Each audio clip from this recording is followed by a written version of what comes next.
성령님을 인정하고 환영하고 모셔드리고 의지합니다. 사람의 뜻대로 살면은 망하지만 하나님의 뜻대로 살면은 반드시 흥할 줄로 믿습니다. 오늘 그런 사람 되게 하여 주옵소서. 그런 예배 되게 하옵소서. 예수 그리스도 이름으로 축복하고 감사드리며 기도드리옵나이다. 아멘. 서로 인사합시다. 성령 충만 받읍시다. 이렇게 인사합시다.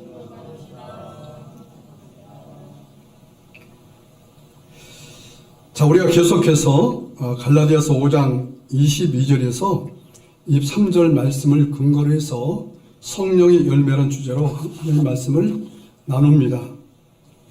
오늘은 자비와 양선이라는 주제로 하나님의 말씀을 함께 나누기를 원합니다. 제가 평신도 생활할 때 제가 청계천에서 살았습니다. 지금은 다 재개발이 되어서 이제 그 다리도 다 이제 없어지고 지금은 이제 아파트가 들어와서 근사한 그런 도시가 되었는데 그 청계천 다리 밑에서 항상 자고 있는 사람이 있었어요. 그 사람의 그 모습은 여러분 영화배우 율브린너 아시죠? 그렇게 생겼어요. 머리는 팍팍 깎고 그리고 생김새도 율브린처럼 이렇게 얼굴 둥글스름하고 등치 좋았어요. 그 자전거에다가 노숙할 수 있는 모든 짐을 싣고 다녔습니다. 어떻게 살았는지 모르겠어요. 노숙자였어요. 근데 우리가 이제 우리 집이 3일 아파트 있는데 그 사람이 노숙하고 있는 그곳을 항상 지나다닙니다.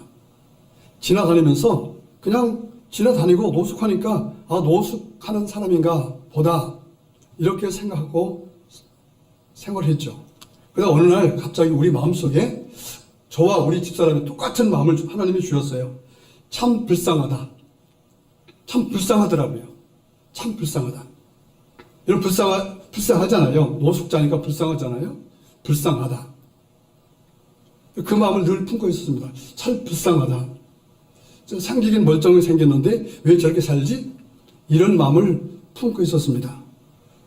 그런데 어느 날 갑자기 이 사람이 보이지 않는 거예요. 딴 데로 옮겼나? 자리를 옮겼나? 이사했나? 더 좋은 노숙 자리로 갔나? 이런 생각이 있었어요. 그러다가 이제 그 사람을 궁금해서 물어봤어요. 사람들한테.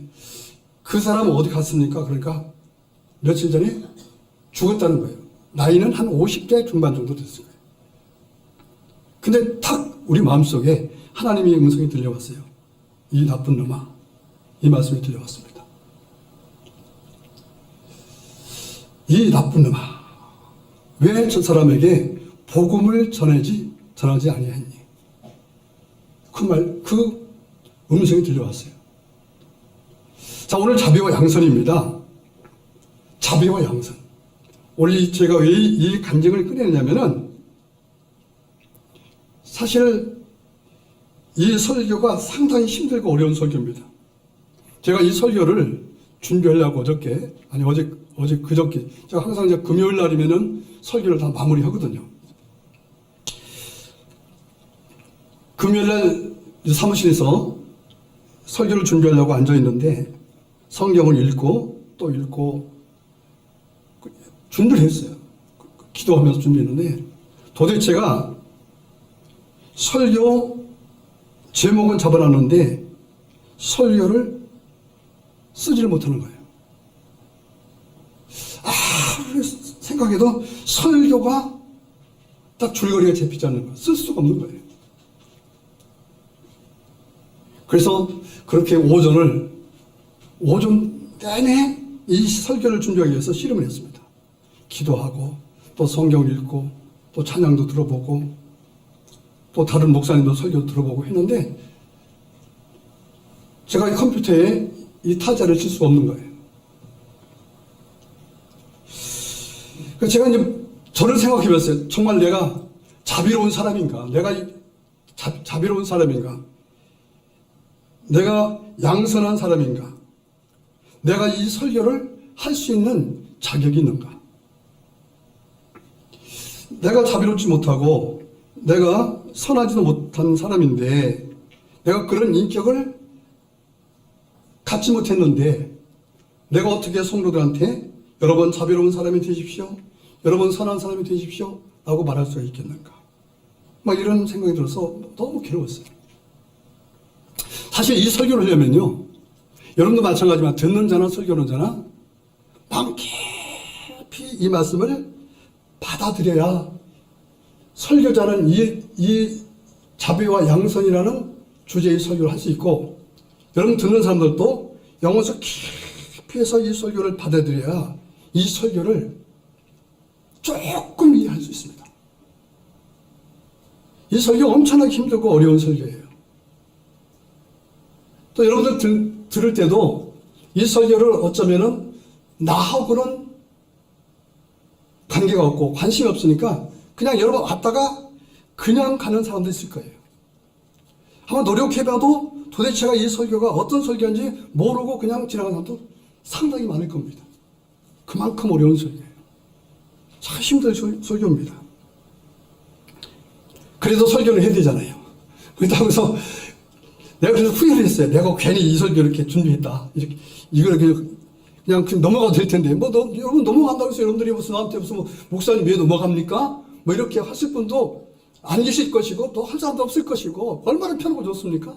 근데 제 양심상 그렇게 할 수가 없어요.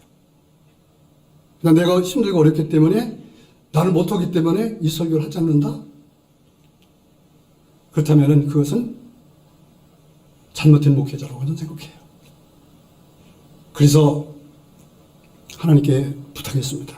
하나님, 성령님, 내가 비록 그럴지라도 내가 설교자니까 내가 설교를 하면서 나 자신도 은혜 받고 우리 성도들도 은혜 받을 줄 믿습니다.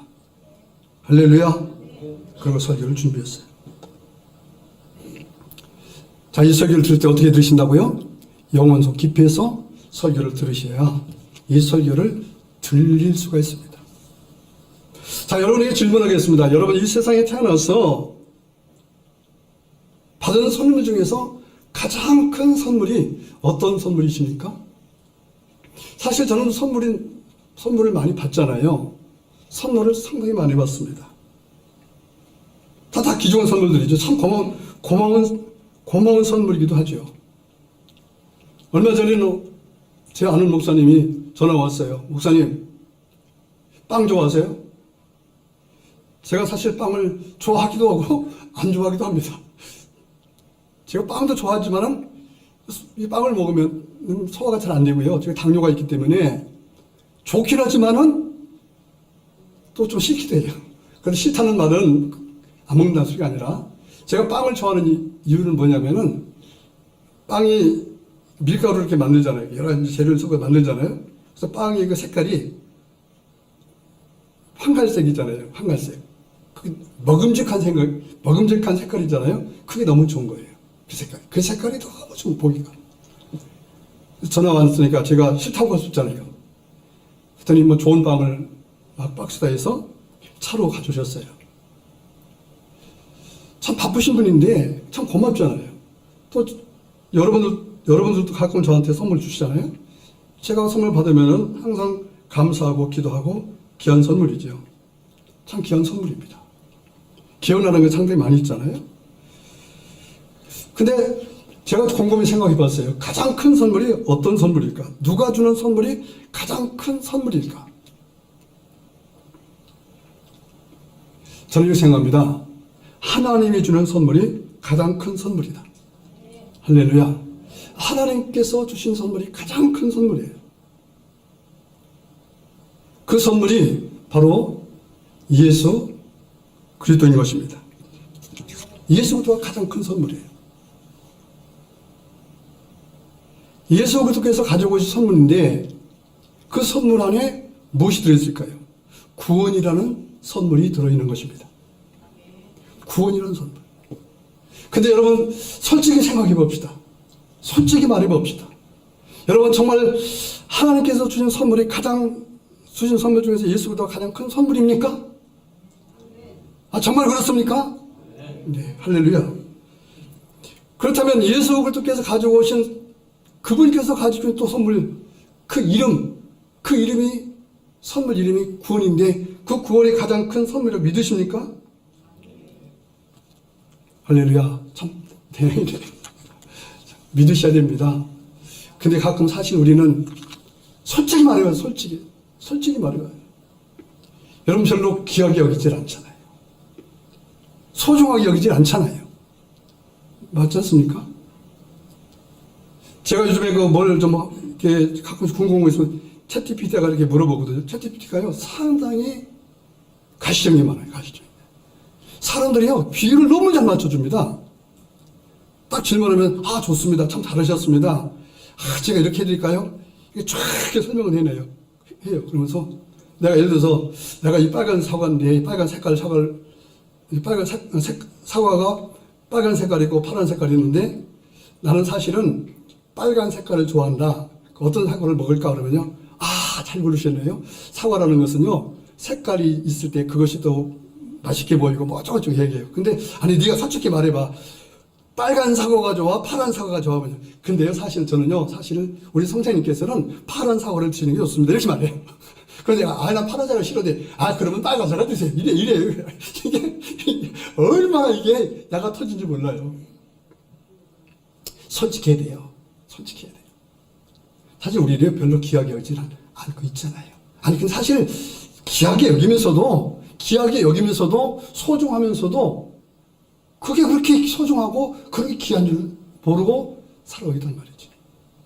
그러면 이 하나님께 주신 선물 예수 그리스도께 주신 선물 구원인데 이것이 어디서 나냐는 거죠. 이 예수 그리스도께서 어떻게 우리에게 오셨고 예수 그리스도께서 우리에게 주신 구원이라는 선물, 여러분 이 구원이라는 선물을요 이게 얼마나 큰지 모릅니다. 이 구원이라는 이야기가 성경 이야기잖아요. 사실 이것이 이 은혜를 이 선물을 어떻게 받았냐는 거예요. 무엇으로 받았냐는 거예요. 그것은 바로 하나님의 마음으로 우리에게 주신 것이에요. 그게 뭐냐? 하나님의 마음, 하나님의 속성이 바로 자비라고 말하고 그것을 양선이라고 말하는 것입니다. 자, 오늘 그래서 두 가지를 제가 함께 은혜를 나누려고 해요. 첫 번째는 따라서 하십니다. 자비 많이 들어보셨죠? 주로 이제 불교에서 자비롭다 그러잖아요. 이 자비라는 말은 크리스토스테스라는 말인데 카인드네스라는 영어로는 카인드네스라는 그런 말입니다. 자, 이 말의 원뜻은 불쌍히 여기는 마음 그리고 긍휼히 여기는 마음이라는 거죠. 불쌍히 여기는 마음. 여러분 불쌍히 여기는 마음, 긍휼히 여기는 마음 이게 뭘까요? 이게 사람의 본질적 마음이에요. 본질적 마음. 근데 이 본질적 이 마음이 불쌍히 여기는 마음, 긍휼히 여기는 마음이 자비라는 뜻이에요. 다시 말해서 하나님께서 우리를 자비롭게 보셨어요. 자비를 주셨어요.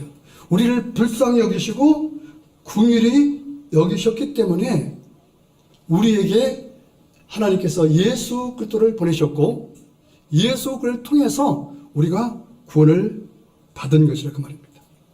그냥 하나님 마음 때문에 우리가 예수를 믿게 되었고 하나님의 마음 때문에 예수님의 마음 때문에 저와 여러분이 구원을 얻은 줄로 믿습니다. 할렐루야. 자, 이 말씀을 잘 표현한 성경이 있어요. 그 성경이 뭐냐면 누가복음입니다. 누가복음 10장 30절에서 33절까지 우리 한번 읽어볼까요? 같이 큰 소리로 시작. 예수께서 대답하여 이르시되 어떤 사람이 예루살렘에서 여리고로 내려가다가 강도를 만나매 강도들이 그 옷을 벗기고 때려 거의 죽은 것을 버리고 갔더라. 마침 한 제사장이 그 길로 내려가다가 그를 보고 피하여 지나가고 또 이와 같이 한 레위인도 그곳에 이르러 그를 보고 피하여 지나가되 어떤 사마리아 사람은 여행하는 중 거기 이르러 그를 보고 불쌍히 여겨. 아멘. 성경을 항상 읽고 나서 끝에는 큰 소리로 아멘하는 것입니다. 아멘. 잘하셨어요. 자, 이 성경 구절이 자비란 무엇인가를 잘 설명하고 있어요. 자, 제가 말씀을 드리겠습니다. 첫 번째, 누가 등장하냐면은 강도 만난 사람입니다. 자, 30절 다시 한번 읽어볼까요? 시작. 예수께서 대답하여 이르시되 어떤 사람이 예루살렘에서 여리고로 내려가다가 강도를 만나매 강도들이 그 옷을 벗기고 때려 거의 죽은 것을 버리고 갔더라. 아멘. 네, 잘하셨어요. 아멘. 아멘. 아멘 하시는 거예요? 네. 아멘 할 때 크게 하시는 겁니다. 자, 어떤 사람이 예루살렘에서 여리고로 내려가다가 강도를 만나서 죽게 되었어요. 여기 보니까 좀 사실적으로 표현을 했죠. 옷을 벗기고 때려서 거의 죽은 것을 버리고 갔더라. 차라리 죽었으면 괜찮은데 이거 얼마나 고통스러울까요? 아플까요? 힘들까요? 자, 이 사건을 통해서 이제 예수님께서 말씀을 자비란 무엇인가를 말씀하시는 겁니다. 여러분, 이런 사람 만나면 불쌍합니까? 불쌍하지 않습니까? 사실 여러분들 불쌍하다는 사람은요, 불쌍하게 느끼는 사람도 있을 거예요. 분명히 있을 거예요. 근데 대부분 그렇지 않아요. 여러분, 그 사건이 그 사람이 피를 흘리고 죽어가더라도요, 어떤 장소에 죽었는지, 그 사람이 어떤 사람인지를 볼 때, 어떤 사람이 불쌍하지 않은 사람들, 그런 감정을 품을 수 있어요. 사실 불쌍히 여겼다는 사람은 상당히 착한 사람이에요. 상당히 마음이 좋은 사람이에요. 근데 그럴 수 있지만은 그렇지 않을 수 있다는 거죠. 아까 제가 청계천, 우리가 그 별명을 청계천 율부린너라고 지어줬는데 그 사람은 몰라요. 우리만 알아요. 근데 그 사람을 바라볼 때 어떤 사람은 그 사람 볼 때 너무 형편없다. 왜 저렇게 살아? 라고 말하는 사람도 있지만은 어떤 사람은 불쌍히 여기는 사람도 있어요. 근데 불쌍히 여기는 사람은 별로 많지 않았을 거예요. 그게 사실입니다. 불쌍히 여기는 사람이 많이 있다면은 거기서 끝났을 거예요. 불쌍히 여기는 사람이 없었기 때문에 그 사람이 그렇게 계속 살았던 거예요. 근데 하여튼 이 사람을 통해서 이제 불쌍히 여기는 사람과 불쌍히 여기지 않은 사람 두 사람이 등장을 시켜요. 자, 보십시다. 나는 누구인가? 나는 그 예루살렘에서 여리고로 내려가다가 강도를 만나서 옷을 또 뺏기고 돈도 뺏기고, 아니 그 정도면 됐지. 때려서 죽을 정도로 한 사람을 그냥 여리고의 노상에 버리고 간 사람들. 그 사람을 본 부류가 있는데, 두 부류가 있는데 그 두 부류 중에서 나는 어떤 사람인지를 한번 보자는 거예요. 그래서 나의 정체성을 여기서 한번 보는 겁니다. 나는 누구인가? 자, 첫 번째는 자, 31절에서 32절 읽어봅니다. 시작. 마침 한 제사장이 그 길로 내려가다가 그를 보고 피하여 지나가고 또 이와 같이 한 레위인도 그것에 이르러 그를 보고 피하여 지나갔다. 자, 이 사람들이 그 강도 만나서 버려진 사람을 보았다는 겁니다. 보았어요. 내가 그림을 좀 줬을 때 인터넷에 하나 올려줘야지. 여기서 나오나? 그림이? 단어시 나와? 아니야?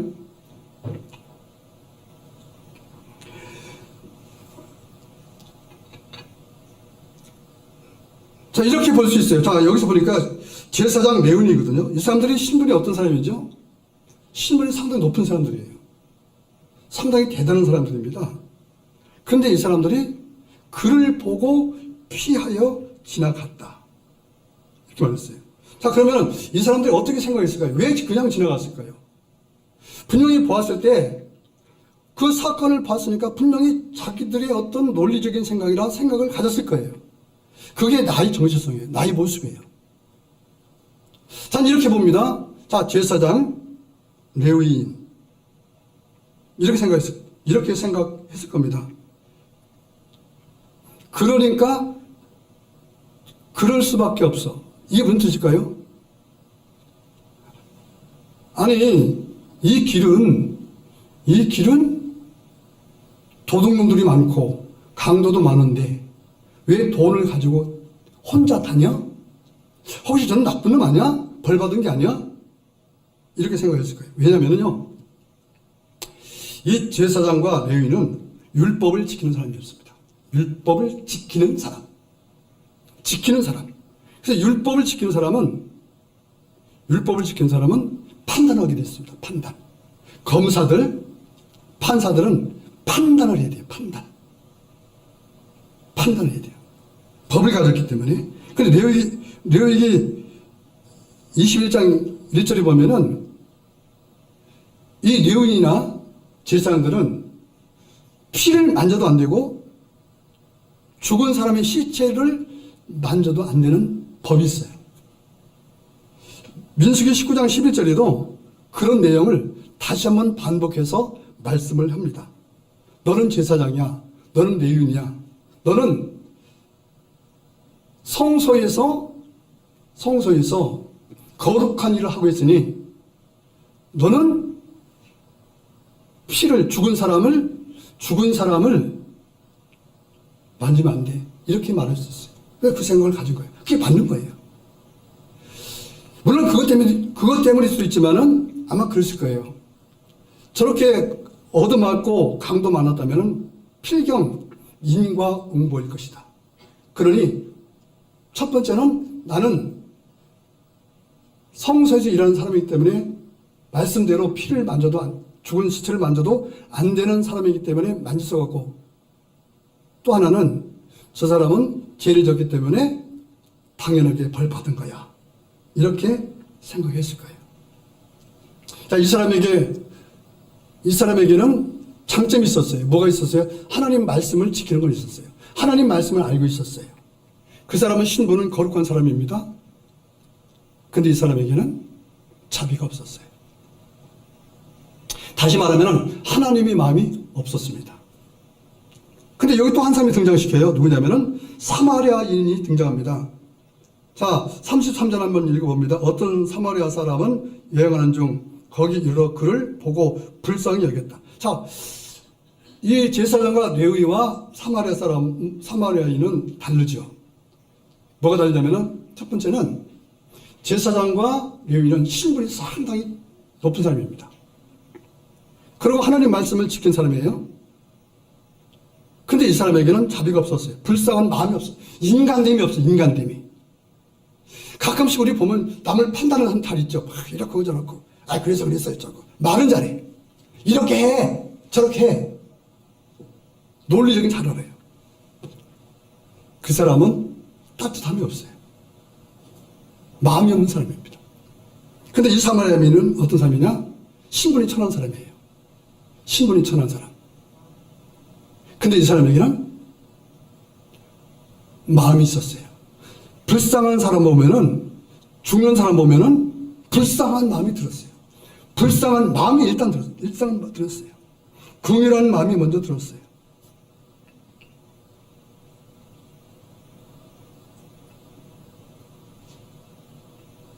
자, 왜 성경에 이 말씀을 이렇게 대조를 시켜서 말씀을 할까요? 중요한 건 이겁니다. 우리 안에 판단할 수 있는 내 신분을 가졌고, 지적인 수준을 가졌고, 여러 가지 논리적으로 말할 수 있는 그런 사람이지만은, 진정으로 내 안에 불쌍히 여기는 마음이 있냐는 거예요. 하나님께서 보실 때는 제사장, 레위인이 덕 있는 사람이 아니고 좋은 사람이 아니라 죽어가는 사람을 불쌍히 여길 수 있는 마음을 가진 사람이 하나님 보실 때는 훌륭한 사람이라는 거예요. 할렐루야. 그러면 이 세상에서 가장 불쌍한 사람이 누굴까요? 가장 불쌍한 사람. 여러분, 누가 가장 불쌍한 사람이라고 생각하십니까? 여러분, 바로 그것은 예수 믿지 않는 사람이 가장 불쌍한 사람이에요. 여러분이 남편이 예수 믿지 않는다면 그 사람이 강도 맞는 사람이고, 여러분이 아내가 예수 믿지 않는다면 그 아내가 강도 맞는 아내고, 여러분의 자녀가 예수 믿지 않는다면 여러분의 자녀가 강도 만나서 거의 지금 죽어가는 그런 사람이라는 거예요. 그런데 우리는 예수 믿잖아요. 그런데 그런 사랑을 아까 제가 서두에 자비와 양선, 율부린너를 예화를 드렸어요. 정말 우리가 진정한 그리스도인이라면은, 진정한 우리가 구원받는 자라면은, 하나님의 자비를 입은 자라면은 우리가 어떻게 그런 사람을 보고 마음도 쓰리지 않고 불쌍히 여기는 마음도 갖지 못하고 궁의는 마음을 갖지 못한다면은 어떻게 우리가 선한 사마리아 사람 갖냐는 거예요. 우리는 그냥 제사장이고 레온이지. 정말 우리 안에 내가 진정으로 하나님이 주신 선물이 예수 그리스도라면은, 진정으로 하나님 예수께서 주신 선물이 구원이었다면은 어떻게 우리 마음속에서 불쌍한 마음조차도 하나도 들지 않느냐는 거예요. 저는 여러분들이 불쌍한 삶을 가지고 있다고 생각해요.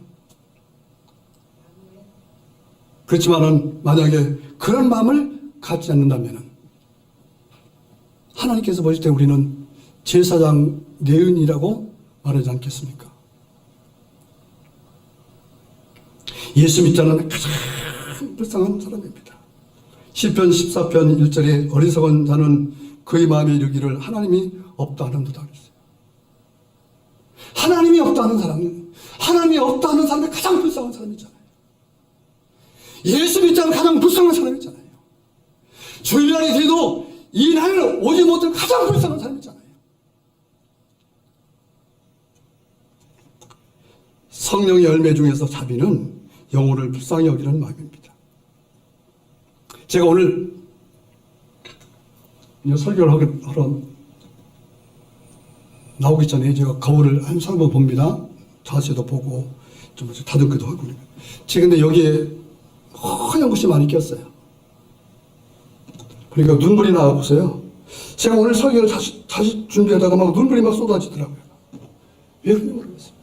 사실 저는 요즘에 우리 성도님들 가족들 위해서 참 가슴이 아프고요. 속상할 때가 많아요.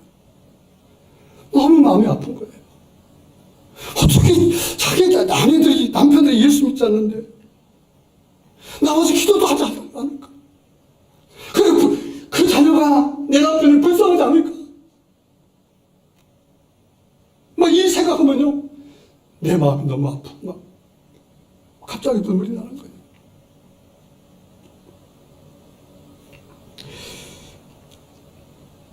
여러분, 진정으로 자비라는 것은 하나님 마음입니다. 여러분, 빌립보서 2장 5절에 너희 마음에 이 마음을 품어라. 곧 그리스도 예수의 마음이라고 했어요. 이 마음 품고 여러분들, 하나님이 없다는 여러분의 가족들을, 이웃들을 불쌍히 먼저 품으시고 전도하는 여러분 되기를 주님의 이름으로 축원합니다. 그것이 자비의 열매인 거예요. 할렐루야. 여러분, 주일날 남아서 한 번 정도는 주모가 체면 때문에 그런지 모르지만 눈물 좀 한번 쏟아야 되지 않아요? 두 번째는 양선이에요. 양선은 아가도 신인데 굿 네스, 친절이라는 거, 친절하다. 친절하다. 참 좋은 친절하게 하는 행동을 양선이라고 말합니다. 이것은 뭐냐면은, 자비라는 것은, 제가 칼럼에도 제가 써놨지만은, 자비라는 것은 마음의 느낌, 불쌍하다. 불쌍하다. 불쌍하다. 여기까지예요. 근데 이 성경에서 말하는 자비는 불쌍과 양선과 같이 가는 것을 원합니다. 자비라는 것은 불쌍한 마음을 가지고 그 사람에게 다가가서 사마리아인처럼 다가가서 내가 가지고 있는 모든 것을 쏟아부어서 그를 살리는 것. 불쌍한 마음으로 행동하는 것을 양선이라고 말하는 것입니다. 불쌍한 마음으로 끝나는 게 아니에요. 참 불쌍하다. 사마리아인이 참 불쌍하다. 불쌍해. 우리가 가끔 그러잖아요. 불쌍해 죽겠어. 너무 불쌍해. 제가 볼 때는 95%의 잠은 여기까지입니다. 그러고서 그렇게 말합니다. 불쌍해 죽겠어. 불쌍해. 오늘 지나오다가 어떤 아이가 옷도 다 떨어진 옷도 있고, 그 추운 겨울에 신발도 못 신고, 찐빵집 앞에서 찐빵 하나 좀 먹어보려고 막 그렇게 서는 너무 불쌍했어. 여기까지예요.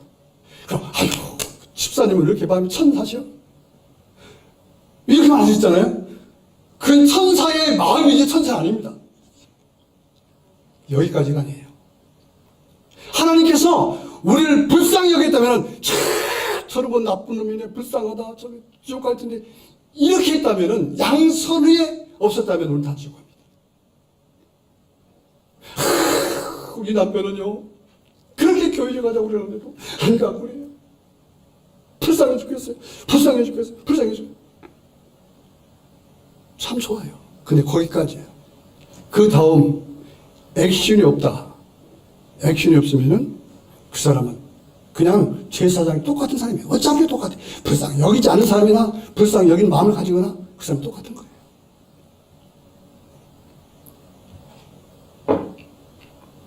자, 봅시다. 사마리아는 어떻게 했는가? 누가복음 10장 34절 35절 같이 읽어봅니다. 시작.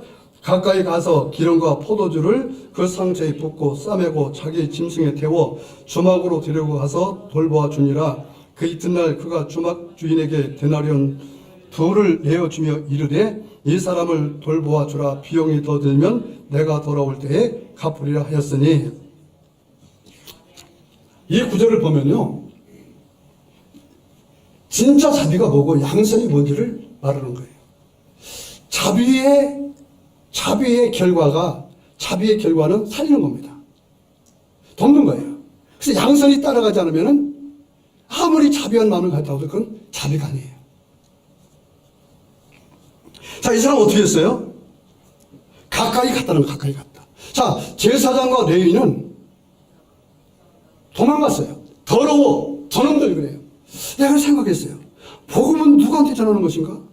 똑똑한 사람에게, 잘난 사람에게, 멀쩡한 사람에게 전하는 것인가? 아니라는 거예요. 사실 어떻게 보면 제가도 말씀드렸지만 예수 안 믿는 사람은 다 강도 많은 사람이라고 그러지 않았어요? 오늘 주일날 예배 나오지 않았다면 다 강도 많은 사람이에요. 영혼이 강도 많은 사람이고 어차피 그런 죽음이라는 길로 갑니다. 사마리아인을 이 강도 만난 이 사람이 사마리아인을 만나지 않았다면 참 죽는 거예요. 죽을 건데 살리는 겁니다. 살리는 누가 살렸느냐? 똑똑한 사람이 살린 게 아니에요. 말 많은 사람이 살린 게 아니에요.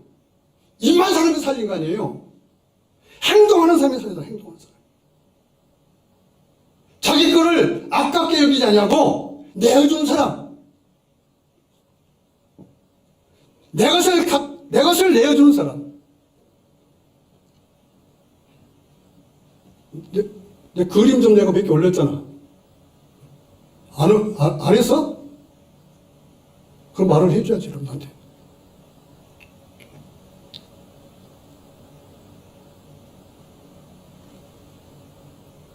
여기 보면은 이 사마리아 다 내어줬다. 다 내어주잖아요. 자, 여리고와 예루살렘과 여리고를 잠깐 설명할게요. 여러분 참 이해를 잘 못하시는데 예루살렘은 도시고요. 여리고는 해저 400m 정도 있는 그런 마을입니다. 지금은 가자 지구라는 곳에 팔레스타인 지구로 속했어요. 근데 이 예수님 당시에는요, 여리고라는 지역이 어떤 도시냐면은 우리나라로 말하면은 옛날 안성과 같은 그런 큰 경제적 도시였습니다. 그래서 모든 물동량이 그 여리고성을 지나서 이란이라든가 아니면 뭐 하여튼 저쪽에서 들어오는 물건들이 이스라엘 지역으로 가고 또 다른 지역으로 가기 위해서 형성된 큰 도시였어요. 어마어마한 도시였습니다. 여러분들 여리고성 나오죠? 여리고성이 어마어마한 도시였어요. 그러니까 거기는 경제적 도시였고요. 경제적 도시였기 때문에 경제가 있었기 때문에 쾌락의 도시였어요. 그래서 어마어마한 도시였습니다. 그러니까 이 강도 많은 사람은 어떤 사람이냐면은 제가 볼 때는 장사꾼이었을 것 같아요. 돈이 많은 사람. 그렇죠? 돈이 많고 옷도 좋은 옷이 있고 그런 사람이 있던 것 같아요. 이 사마리아 사람도 사마리아 사람도 아마 장사꾼이었을 거야. 신분이 상당히 낮은 사람이에요. 장사꾼 신분이 낮은 사람이에요. 근데 왜 제사장과 레위인이 왜 거기 갔을까요? 난 그것도 의문스러워요. 좀 따져봐야 되겠어요. 한번 특검을 해야 돼. 요즘 누가 좋아하는 특검 좀 해봐야 돼. 제사장 레위인을 특검하라 한번 해봐야 돼. 요즘에 내가 이야기를 그만해야지 이제. 여기 제사장 레위들은 갈 이유가 별로 없는 거예요. 근데 내려갔어요. 이 사람은 타락한 세상이 왔을까? 타락한 레위인이 왔을까도 생각 들어요. 하여튼 그것은 내 추론이고요. 그게 맞는지 안 맞는지는 몰라요. 하여튼 그런 도시였어요. 그런 도시였어요. 그리고 가는 길이 좀 험악했습니다. 험악했어요. 그런 도시였다는 것을 여러분 한번 지역을 여러분 기억하시기 바랍니다. 자, 그런데 이 사마리아인이 그런 자기의 장사, 그러니까 그 길을 통행하려면은 필요한 물건도 있을 거 아니에요. 그런 물건들을 이 죽을 사람을 위해서 다 내줬다는 거죠. 포도주, 자기가 타던 나귀, 돈, 그리고 또 그것이 끝나는 게 아니에요. 그걸 끝나는 게 아니라 이 사람을 살려내라. 돈이 얼마나 들어갈지 모르지만 다 내가 주겠다. 다 주겠다. 나의 모든 것을 주겠다. 자, 봅시다. 사마리아인 누구라고? 아니, 강도 많은 사람 누구라고요? 뭐 그때 그 사람이 없겠죠. 강도 많은 사람이 누구라고요? 내 남편, 내 자녀들, 내 위시. 그렇겠죠. 사실 강도 많은 사람은 나예요. 나, 여러분들이에요. 나. 근데 우리 예수님께서 자기 가진 모든 것을 다 내어주시고 우리를 살리셨어요. 할렐루야. 할렐루야. 다 되었어요. 그것이 바로 십자가인 것입니다. 아멘. 십자가, 자기 생명, 여러분 생명보다 귀중한 게 있어요? 돈이 더 귀중하잖아요. 돈이. 생명보다 더 귀중한 것이 어디 있냐, 이거 말이에요. 그분의 생명은 어떤 생명입니까? 그분의 생명은, 그분의 신분은 어떤 신분이었습니까? 하나님이었어요. 그런데 그분은 모든 것을 다 주시고 저와 여러분들을 구원하셨어요. 여러분 믿으십니까? 믿으십니까?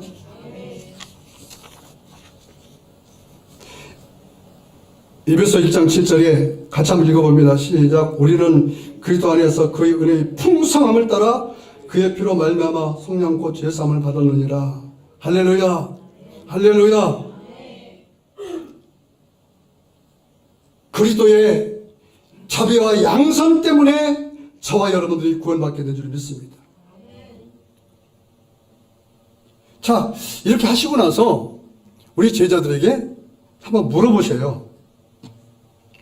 자, 10장 36절 있습니다. 시작. 내 생각에는 이 세 사람 중에 누가 강도 만난 자의 이웃이 되겠느냐. 아멘. 자, 이렇게 제사장과 레위인과 사마리아인을 비교시키시면서 제자들에게 물어보는 거예요. 이 중에서 진짜 너의 이웃은 누구냐? 자, 다 들으셔야 합니다. 이거는 너예요, 너. 네가 지금 제자들, 너희들이 지금 강도 많은 사람인데, 내가 강도 만났을 때에 제사장과 레위인은 그냥 지나갔고, 지금 세상 사람들이 신분적으로 형편없는 사람, 인정도 해주는 사마리아인이 너를 치료해줬다면은, 너는, 너의 진짜 이웃은, 너의 진짜 친구는 누구냐는 거예요. 여러분의 진짜 친구는 누구십니까? 여러분의 진짜 친구는 누구십니까? 주일날 나와서 예배하라, 주일날 나와서 기도하라, 여러분 헌금해라, 이렇게 귀찮게 구시는 예수가 진짜 친구입니까? 그렇지 않아도 된다고 말하는 세상 사람들 진짜 친구이신 겁니까? 대답 좀 해보세요. 대답을 해보세요. 누가 잘 하는 얘기잖아요. 전환길 씨가 말한 거예요. 이제는 누가 대답할 차례니까 대답하라! 그러잖아요. 여러분 대답할 차례예요. 진짜 친구는 누구냐는 거예요. 세상 사람들이 예수를 사마리아인보다 못하게 여겼고, 자기들은 똑똑하고 자기들은 하나님을 잘 믿는 사람이라고 말하면서 나를 죽이려고 하고 너희를 타락시키고 너희를 지옥길로 인도하는 저 제사장들이, 레위인들이 진짜 이웃이냐? 아니면 내 생명을, 너를 구원하기 위해서 십자가에 죽을 내 앞에 있는 예수가 내 옷자락을 만져주고, 가난한 자들의 옷자락을 만져주고 손을 잡아주고, 문둥병자를 위해서 손을 내밀어 주시고, 그런 내가 진짜 이웃이라는 거예요. 누가 진짜 이웃이에요? 대답해 보세요. 대답해 보라니까요, 여러분들. 그렇죠. 주님이시잖아요. 대답을 해야죠. 그럼 이제 그렇게 살아야죠. 그분이 진짜 이웃이고 진짜 친구라면은 진짜 친구로 살으시기 바랍니다. 할렐루야. 할렐루야. 그러고 말합니다. 너희도 가서 사마리아인처럼 하라. 할렐루야. 여러분 보십시오. 자비와 양선은 이웃을 되게 하는, 복음을 통해서 이웃을 되게 하는 거예요. 복음은, 정념은 이거예요. 복음은 사마리아인처럼 가서 내 것을 주는 거예요. 내 사랑을 주고, 할렐루야, 내 눈물을 주고, 내 포켓에서 돈을 좀 꺼내서 돈 좀 주기도 하고, 할렐루야. 그게 아깝습니까? 그게 말로만 하지 말고 말이죠. 진짜 하면은요, 뺨때기도 한 대 어디 맞기도 하고 말이죠. 이게 진짜가 아닐까요?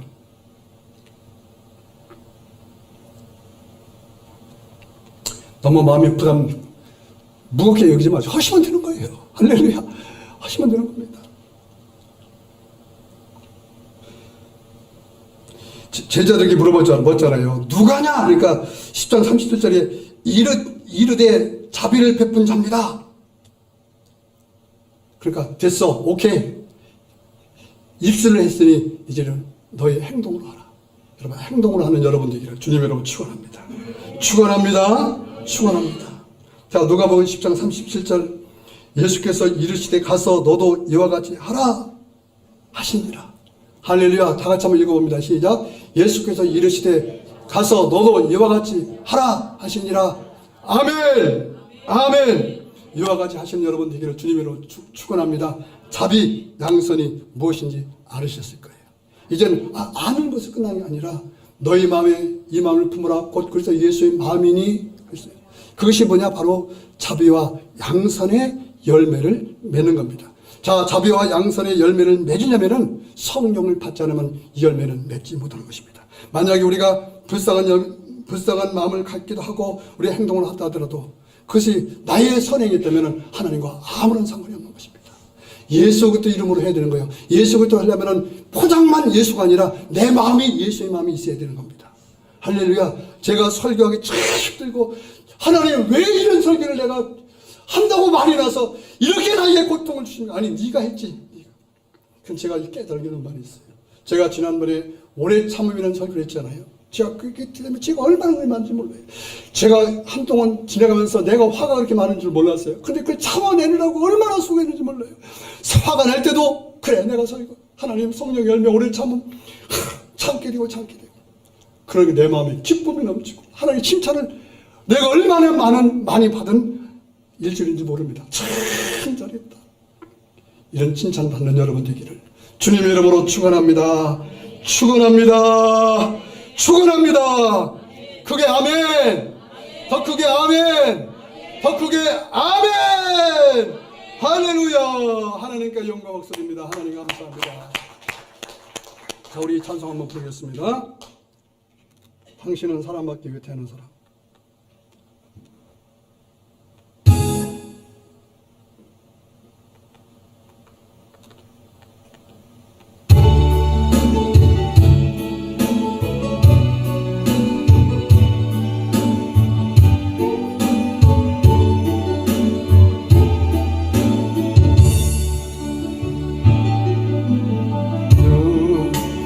받기 위해 이거 좀 켜놓지.